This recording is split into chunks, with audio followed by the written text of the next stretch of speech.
That's like a beautiful example of turning golden handcuffs into a golden parachute, right? Like the benefits and the courtside seats and the box suites and the company car and all of that, nice, right?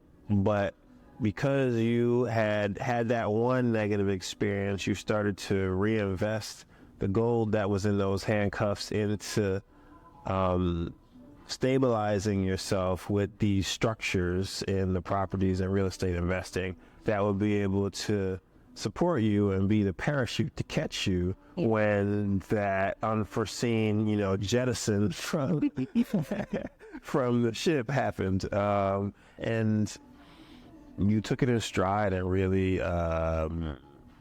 utilized that to propel you to where you are today. And sometimes I find in the conversations that we have with people who are high achievers in the corporate space, they're fearful of stepping out and investing and creating alternative sources of income and being an entrepreneur because they feel like it will conflict with their commitment to their corporate path. And I'll add to that, not just fearful, they're comfortable. I like, why? Why do I do more when I'm already making all this for this amount of effort? Like, I'm comfortable. What is the impetus for doing more, working when I'm off work, right? Like,